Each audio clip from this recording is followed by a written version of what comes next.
पड़ोसन भाभी कहानी का अगला भाग। मेरी पत्नी मायके गई हुई थी क्योंकि मेरी सास की तबीयत खराब थी। उसे वहां 1 महीना रुकना था। एक दिन पड़ोसन भाभी मेरे कमरे में आई और हम दोनों हंसी मजाक करने लगे। तभी उसने घड़ी देखा तो बोली, अरे बहुत देर हो गई, इतना मजा आया कि पता ही नहीं चला कि 8 बज गए हैं। आपने मुझे खुश कर दिया। मैंने भी कहा, भाभी आपने भी आज पूजा की कमी पूरी कर दी। मैंने नहीं सोचा था कि आपके साथ कभी ऐसी बातें कर पाऊंगा।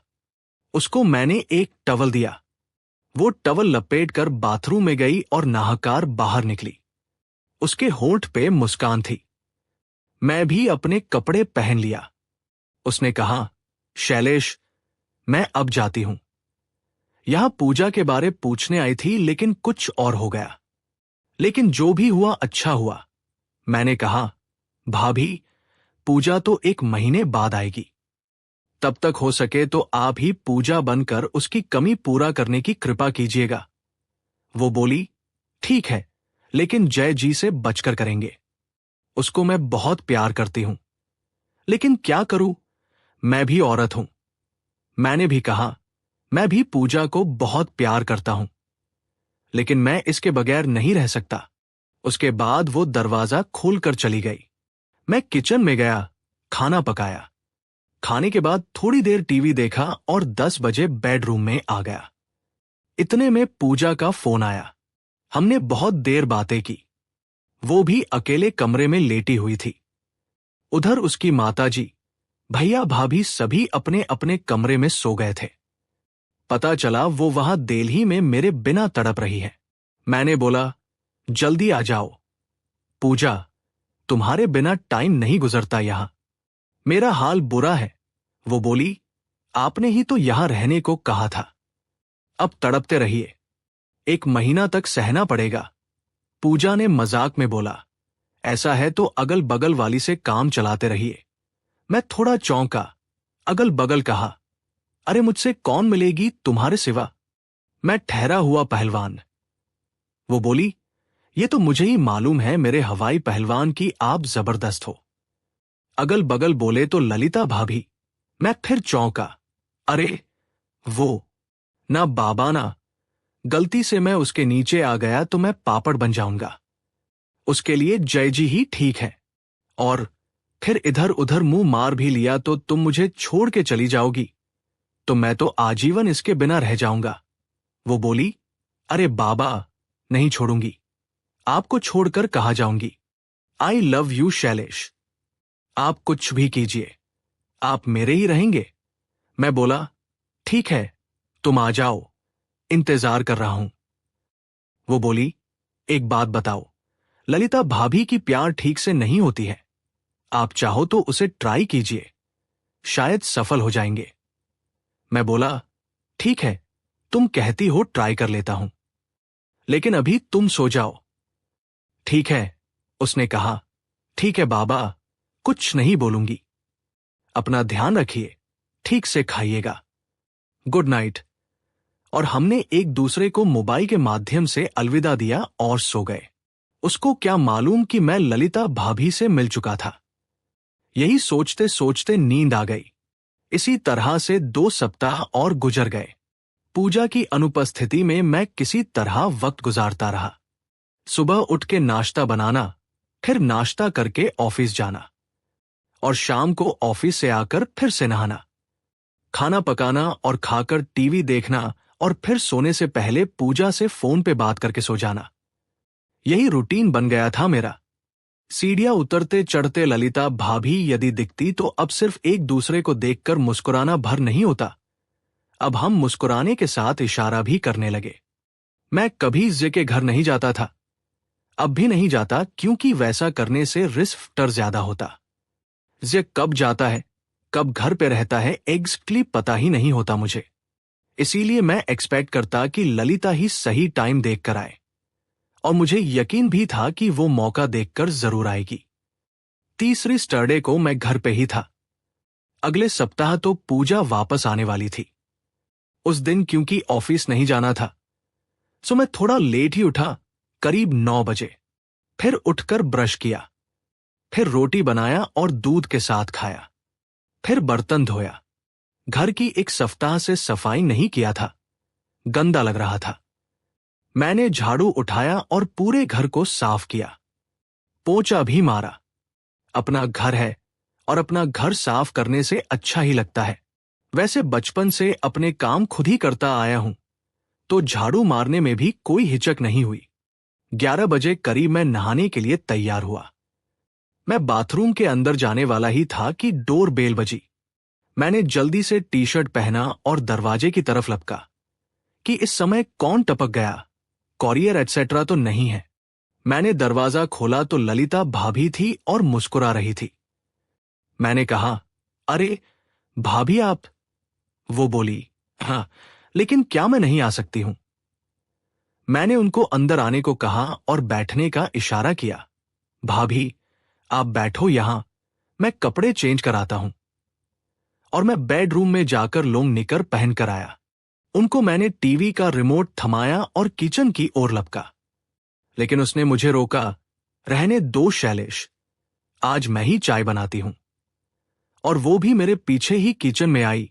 उसने चाय बनाया और हम दोनों मिलकर चाय पीने लगे। मैंने पूछा, भाभी आज कैसे आना हुआ?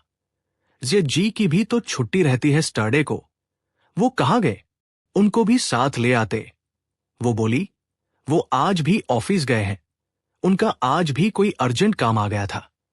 बोल के गए कि शाम 4 से 5 बजे तक लौटेंगे। मैं समझ गया कि मौका देख के भाभी मिलने के लिए आई है। मैंने कहा, क्या कीजिएगा, जॉब के सामने तो हम लोग मजबूर रहते हैं, ड्यूटी तो ड्यूटी होता है। मैं भी तो कभी कभी लेट आता हूं। कभी कभी मैं भी छुट्टी के दिन ऑफिस जाता हूं। मैंने इधर उधर की बातें की, उसके घर के बारे पूछा। यह भी पता चला कि जय जी और ललिता का लव मैरिज था। दोनों इलाहाबाद में एक ही कॉलेज में पढ़ते थे। वहीं उनकी मुलाकात हुई और समय गुजरते साथ उनमें प्यार हो गया। पोस्ट ग्रेजुएशन के बाद जय जी का जॉब लग गया। उसके 1 साल बाद दोनों की शादी हो गई। तब ललिता का भी ग्रेजुएशन हो गया था। जिया और ललिता दोनों के परिवार कंजर्वेटिव थे। शायद इसलिए उन्होंने अपने प्यार को शादी से पहले पवित्र ही रखा। ललिता भाभी ने आज साधारण साड़ी ही पहनी हुई थी, जो अक्सर वो घर में पहनती थी, लेकिन वो उसमें भी अच्छी ही लग रही थी। औरत यदि सुंदर वो तो हर ड्रेस में आकर्षक लगती है। वैसे औरत को देखते समय उसकी बुराइयां देखें तो कोई भी सुंदर नहीं लगेगी। ललिता को भी मैं यदि सोचता कि वो थोड़ी मोटी है तो मैं उसे कभी प्यार नहीं कर पाता। मैं औरत की शारीरिक सुंदरता को उतना इंपॉर्टेंस नहीं देता, वो तो सिर्फ इनिशियल आकर्षण के लिए होता है। मैं भी तो एवरेज आदमी हूं, साधारण सा दिखता हूं। मैंने उनसे कहा, आप 34 साल की हैं, पर आप अपनी उम्र से ज्यादा सुंदर लगती हैं। आप कोई सा भी ड्रेस पहनिए, आप बहुत अच्छी लगती हैं। आज भी आप सुंदर लग रही हैं। औरतों को अपनी सुंदरता की तारीफ बहुत अच्छी लगती है, ये मुझे भी मालूम है। वो बोली, गजब तो आपने ढाया है मुझ पर। उस दिन जो आपने मुझे प्यार किया, उसके बाद तो मैं आपकी दीवानी हो गई हूं। मैंने कहा, रहने दीजिए भाभी, उसमें मुझे भी तो अच्छा लगा। लेकिन भाभी, आपने भी मुझ पे गहरा असर डाल दिया है।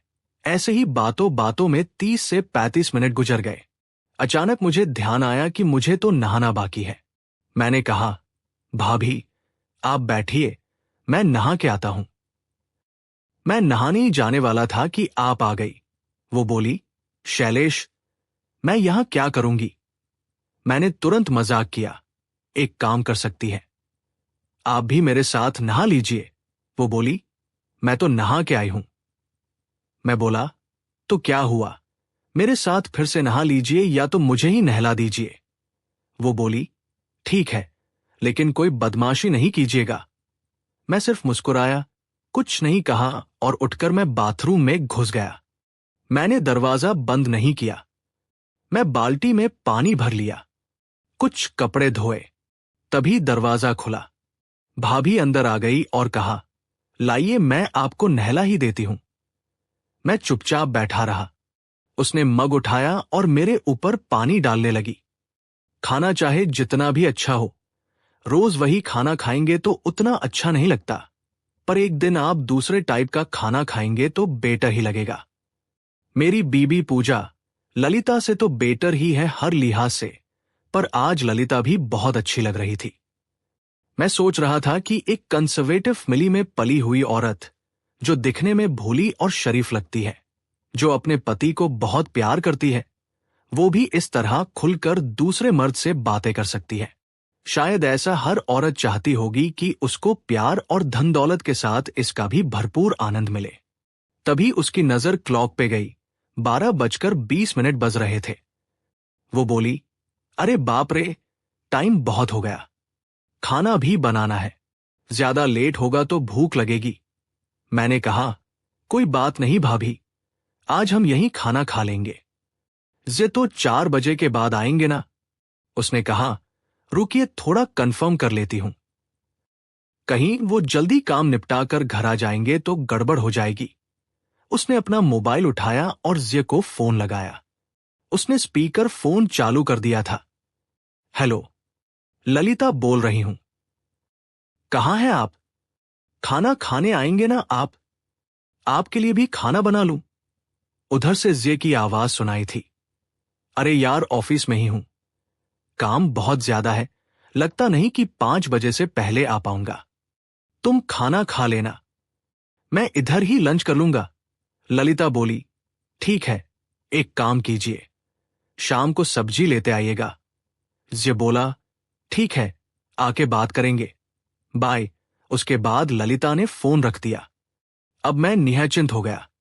इसके बाद भाभी को यही खाना बनाकर खिलाऊंगा। बेड के बगल के टेबल पे रखा जग उठाया और पानी पिया। हम अपने बेडरूम में पानी हमेशा रखते हैं। रात को जब भी प्यास लगती है पानी पीते हैं। मैंने ललिता से पूछा, भाभी, अब तो कोई दुविधा नहीं है ना? डर त्याग दीजिए। शायद वो भी निश्चिंत हो गई थी। वो बोली, अब आराम से बातें करते हैं, खाना लेट ही चलेगा। पूरी कहानी अगले भाग में सुने।